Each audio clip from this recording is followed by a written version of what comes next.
మాగంటి గోపీనాథ్ గారిని మీరు 5 ఏళ్ల కోసం శాసనసభ్యుడిగా ఎమ్మెల్యేగా 2023లో మీరు గెలిపించినారు. రహమత్ నగర్ నుంచే పెద్ద మెజారిటీ ఇచ్చి మీ ఆశీస్సులతో గోపీనాథ్ గారిని గెలిపించి కేసీఆర్ గారు ముఖ్యమంత్రిగా ఉంటేనే రాష్ట్రం బాగుపడుతుందని చెప్పి మీ అందరూ కూడా హైదరాబాద్ నగరంలో ఒక్క సీటు కూడా కాంగ్రెస్ పార్టీకి ఇవ్వకుండా బ్రహ్మాండంగా పూర్తి మెజారిటీ కేసీఆర్ గారికి ఇచ్చి మీరే ఉండాలని కోరినారు. కానీ దురదృష్టం, ఎందుకంటే రాజకీయాల్లో ప్రజాస్వామ్యంలో ఇవన్నీ జరుగుతూ ఉంటాయి. అప్పుడప్పుడు గెలుస్తాం, అప్పుడప్పుడు ఓడిపోతాం. కానీ మరి అనుకోకుండా హైదరాబాద్ మొత్తం గెలిచినా ఈరోజు కొన్ని జిల్లాలలో మనకు సీట్లు తక్కువ రావడం వల్ల మన అధికారం పోయింది.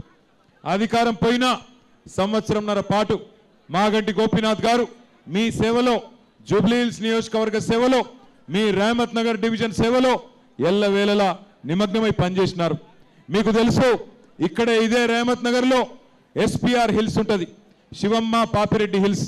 పీజేఆర్ గారి తల్లిదండ్రుల పేరు మీద శివమ్మ పాపిరెడ్డి హిల్స్ ఉంటుంది.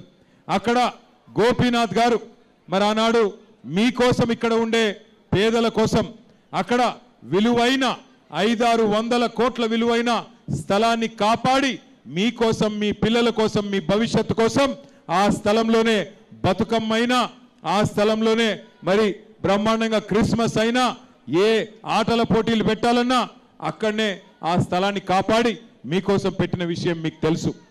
మంచినీళ్ళ సమస్య పరిష్కారం చేయడం కోసం కోట్ల రూపాయలతో వాటర్ ట్యాంకులు కట్టి నీళ్ళిచ్చి నీళ్ల సమస్య పరిష్కారం చేసింది గోపీనాథ్ గారు. అట్లా ఎన్నో కార్యక్రమాలు చేసుకుంటూ ముందుకు పోతుండే. ఎల్లవేళలా అన్నా అంటే నేనున్నాను మీ దగ్గరకు వస్తుండే.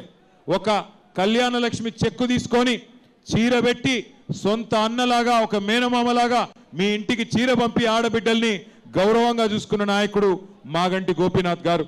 అట్లాగే కేసీఆర్ కిట్లు, సీఎంఆర్ఎఫ్ చెక్కులు ఏదొచ్చినా ఇంటికి బ్రహ్మాండంగా మీకే తీసుకొచ్చిన నాయకుడు మాగంటి గోపీనాథ్ గారు.